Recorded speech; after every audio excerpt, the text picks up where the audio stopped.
Hai, balik lagi di series review tempat kamu bisa nonton tanpa harus buang-buang waktu. Kali ini kita akan membahas series From Season 3 episode keempat.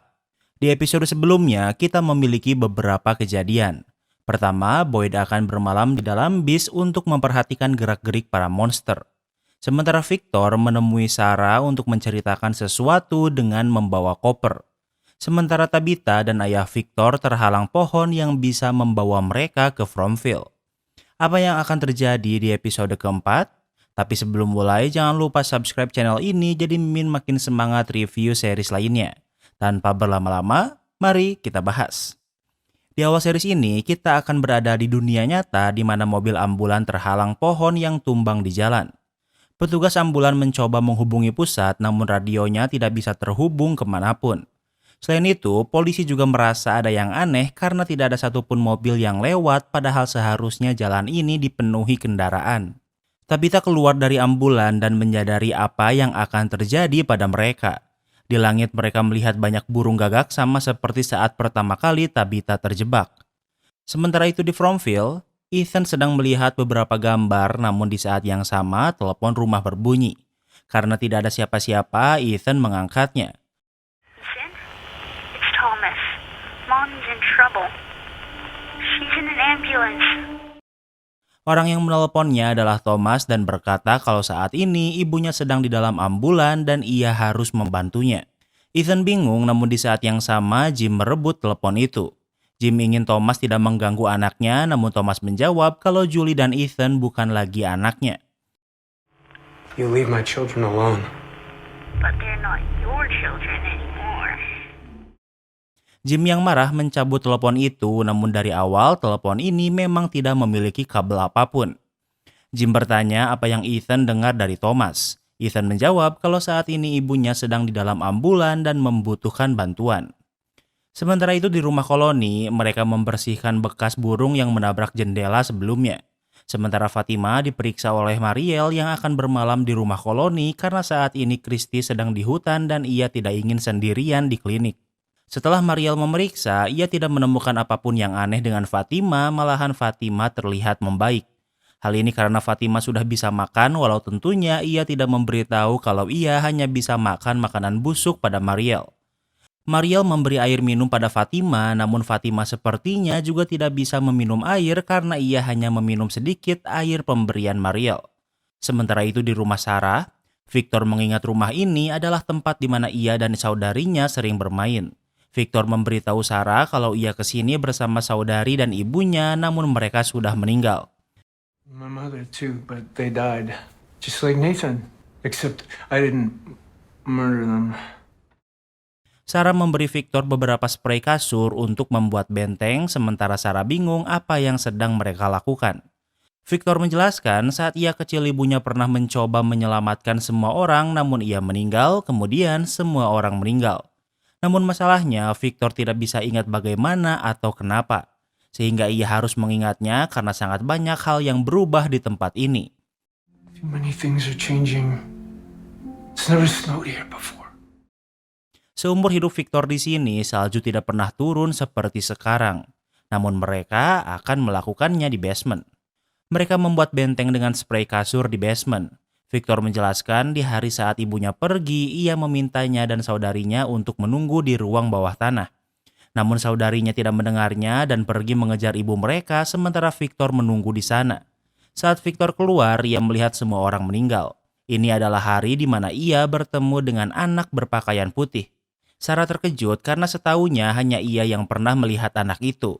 Victor menjelaskan kalau anak itu adalah satu-satunya temannya saat ia sendirian di tempat ini. Victor tidak bisa mengubur semua orang dan anak itu berkata untuk mengubur benda berharga mereka.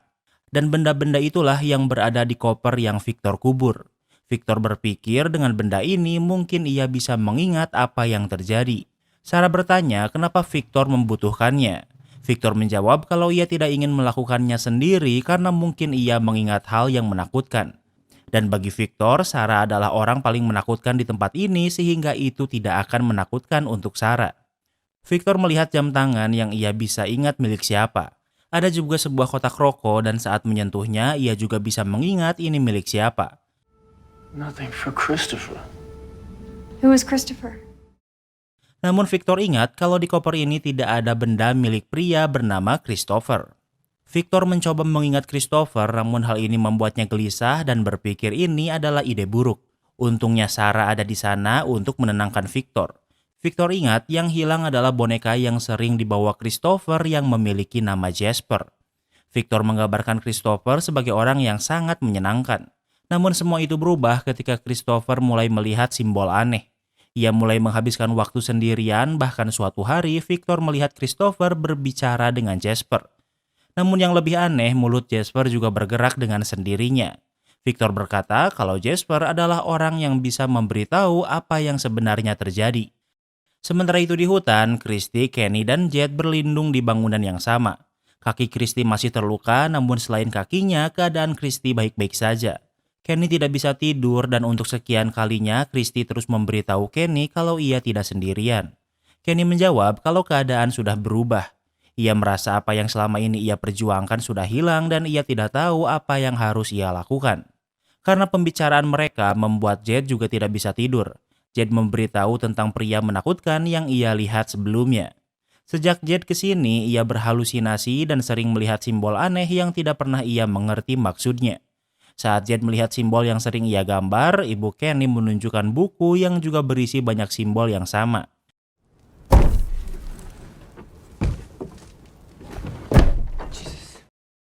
Namun tak lama kemudian mereka bisa mendengar sesuatu mengetuk bangunan di luar. Sementara itu, ambulan Tabitha memutar arah dan sudah berada di hutan. Mereka tidak dapat menghubungi siapapun, bahkan GPS mereka juga tidak tahu ada di mana. Supir berencana berputar, namun Tabitha melarangnya karena tak jauh dari sini akan ada desa. Berada di luar pada malam hari di tempat ini sangat berbahaya, namun tentunya mereka tidak mengerti apa maksud Tabitha. Sementara itu, Boyd dan Randall sedang di bis untuk mengawasi para monster. Ini adalah langkah awal Boyd untuk mempelajari monster ini. Boyd bingung padahal ia dan Randall bertukar tempat, namun Randall malah ingin tetap di bis. Randall menjawab kalau ia ingin membantu. Ia, Julie, dan Mariel melihat sesuatu yang belum kita tahu apa yang mereka lihat. Namun Randall memberitahu kalau ada yang lebih buruk dari kematian di tempat ini. Randall tidak memberitahu apa, namun yang pasti ia ingin pergi dari tempat ini. Setelah menunggu cukup lama, Randall merasa ada yang aneh karena tak ada satupun monster yang terlihat. Randall yang sudah lama tinggal di bis terpaksa memperhatikan gerak-gerik monster itu setiap malam. Para monster ini memiliki rutinitas yang mereka lakukan setiap malam. Seperti perempuan yang mengetuk pintu mobil atau monster yang menunggu di kejauhan. Alasan monster ini tidak muncul karena mereka sudah tahu kalau ambulan sudah berada di desa. Tabitha meminta mereka berjalan lurus untuk memasuki desa. Boyd dan yang lainnya melihat ambulan namun mereka tidak mau berhenti. Ethan yang berpikir kalau ibunya ada di dalam ambulan itu mengejarnya, namun tentu Boyd dan Jim menghentikannya. Tabitha ingin mereka berhenti, namun supir ambulan tidak mau mendengarnya. Namun akhirnya ia berhenti bukan untuk menuruti permintaan Tabitha, melainkan karena ada seseorang yang tergeletak di jalan. Mereka pikir kalau orang itu terluka, namun Tabitha memberitahu kalau yang tergeletak di sana bukan manusia. Namun polisi yang tidak mempercayainya berpikir kalau Tabitha berhalusinasi dan terpaksa harus memborgolnya. Dua perawat memeriksa orang yang tergeletak untuk membantunya.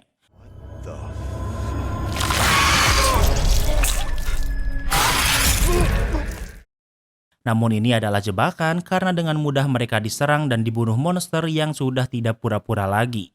Polisi bingung dan juga takut. Ia menembaki monster itu, namun seperti yang kita tahu kalau peluru tidak mempan pada monster. Semakin banyak monster yang mendekatinya sehingga ia melarikan diri meninggalkan Tabitha dan Henry di dalam ambulan. Di saat yang sama, Jim yang berpikir kalau ada kemungkinan kalau Tabitha memang ada di ambulan memutuskan untuk memeriksanya.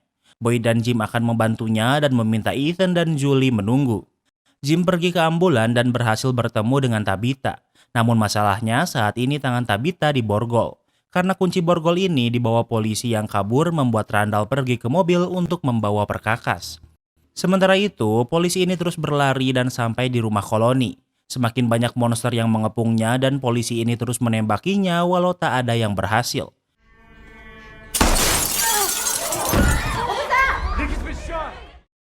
Namun salah satu tembakannya meleset dan malah menembak salah satu penghuni rumah koloni. Polisi ini diizinkan memasuki rumah koloni dan menyadari kalau ia baru saja menembak seseorang. Di tempat lain, Randall sudah membawa perkakas dari bis dan akan kembali ke ambulan, namun beberapa monster menghadangnya. Sementara Boyd sedang mencari kunci mobil ambulan, namun ia tidak bisa menemukannya. Randall melemparkan perkakas pada Boyd, namun saat ia akan kembali ke bis, banyak tongeret yang menyerangnya. Tentunya, tongeret ini hanya bisa dilihat Randall, namun hal ini membuatnya tidak bisa melarikan diri. Sementara Boyd memberikan perkakas sebelumnya pada Jim, namun Boyd masih belum bisa menemukan kunci mobil ambulan. You looking for these? Motherfucker! Ternyata, salah satu monster sedang memegang kunci mobil. Monster ini tidak menyerang Boyd dan ingin memberikan kunci mobil ini padanya. Namun sebagai gantinya, Boyd harus meninggalkan Randall. Ini adalah salah satu cara monster untuk menghancurkan mental Boyd. Walau ini adalah pilihan sulit, namun Boyd memilih kunci mobil agar bisa menyelamatkan lebih banyak orang. Kembali ke rumah koloni. Untungnya, Mariel saat ini di rumah koloni sehingga ia membantu mengeluarkan peluru yang menembak warga rumah koloni. Setelah berusaha cukup lama, akhirnya ia bisa mengeluarkan peluru itu. Di saat yang sama, Boyd datang dengan membawa ambulan. Boyd, Henry, Jim, dan Tabitha berlindung di rumah koloni. Dan tentu dengan melihat Tabitha yang kembali membuat orang-orang terkejut karena mereka pikir kalau Tabitha sudah meninggal. Karena polisi ada di sana, ia bisa melepaskan borgol Tabitha. Sementara itu, Tilly sedang bersama Elgin. Tilly berpikir burung gagak yang mengacau sebelumnya adalah pertanda buruk atas bayi di kandungan Fatima. Namun di saat yang sama, Elgin melihat perempuan menakutkan yang sering ia lihat di mimpinya. Namun saat ini, ia tidak tidur dan perempuan ini meminta Elgin mengikutinya.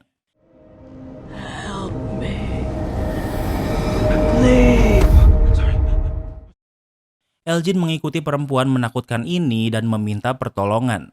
Namun saat Elgin berbenturan dengan orang lain, membuat perempuan menakutkan ini menghilang. Di tempat lain, Ethan dan Julie hanya bisa menunggu di rumah tanpa tahu kalau ibu mereka sudah selamat. Ethan merasa setelah Julie bermimpi seperti Randall dan Mariel, ia mulai berubah. Julie menjelaskan kalau ia sering bermimpi hal yang membuatnya takut, namun ia tidak pernah ingat mimpi itu. Namun ia sangat yakin kalau ia sangat ketakutan.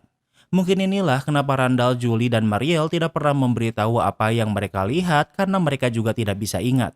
Kembali ke rumah koloni. Kondisi orang yang tertembak memburuk karena mengalami pendarahan dalam. Mariel mencoba menyelamatkannya namun ia tak berhasil. Boyd frustasi karena malam ini ia kehilangan 2 orang dan meluapkan amarahnya pada polisi. Donna tidak ingin Boyd melakukan kesalahan sehingga ia memisahkannya. Donna tidak memarahi Boyd melainkan hanya bisa menangis karena ia sangat lelah. Sementara itu, tubuh orang koloni yang tertembak dipisahkan dari yang lain. Namun Fatima berada di ruangan yang sama. Alasan Fatima berada di sini karena ia tertarik dengan darah. Ia mencolok lubang peluru dengan jarinya dan menjilat darah itu. Ternyata Fatima menyukai rasa darah dan terus meminumnya. Sepertinya yang bisa Fatima makan adalah makanan busuk dan yang bisa ia minum adalah darah. Di tempat lain, akhirnya Donna dan Boyd bisa tenang, namun mereka melihat lampu ambulan menyala. Dan saat memeriksanya, mereka melihat tubuh Randall yang dipenuhi luka. Namun ternyata Randall masih hidup dan dengan begitu episode keempat pun berakhir. Kini kita masuk ke sesi rating. Makin sini durasi tiap episodenya makin pendek, tapi episode keempat ini lebih menarik daripada episode ketiga. Lebih banyak hal aneh yang terjadi walaupun belum banyak jawaban untuk misteri di dalamnya. Tapi Mimin suka episode keempat ini, jadi untuk rating, Mimin kasih rating 9/10. Kini kita masuk ke sesi teori. Teori pertama adalah Tilly pernah ke Fromville. Dengan kembalinya Tabitha ke desa, artinya bukan tidak mungkin seseorang bisa terjebak di Fromville lebih dari sekali. Saat Tilly sampai, ia sangat bahagia dan menari-nari di bawah hujan. Apalagi di episode sebelumnya, ia juga berkata kalau kartu tarotnya memberitahu tentang tempat ini yang sepertinya Tilly sengaja ke sini. Teori kedua adalah cara membuat monster. Ada 2 kemungkinan bagaimana monster tercipta. Yang pertama adalah jika orang yang pernah bermimpi seperti Randall, Julie, dan Mariel dibunuh, karena Randall adalah orang pertama yang diserang monster namun masih hidup. Atau yang kedua adalah monster ini dilahirkan dan tentu contohnya adalah bayi di kandungan Fatima. Teori ketiga adalah alat pembunuh atau penyerang monster. Seperti yang kita tahu kalau monster ini cuma ada di malam hari yang sepertinya mereka takut dengan cahaya matahari atau UV. Dengan datangnya mobil ambulan sepertinya akan ada lampu UV di sana yang bisa dipakai untuk senjata. Senjata ini nantinya akan digunakan Boyd untuk menyiksa monster saat ia berhasil menangkapnya untuk membuatnya bicara. Bagaimana pendapat kalian tentang 3 teori ini? Jangan lupa tulis di kolom komentar ya, dan jangan lupa juga like video ini kalau kamu suka dengan video ini. Jangan lupa juga cek video kita lainnya. Terima kasih sudah menonton dan sampai bertemu lagi di episode berikutnya.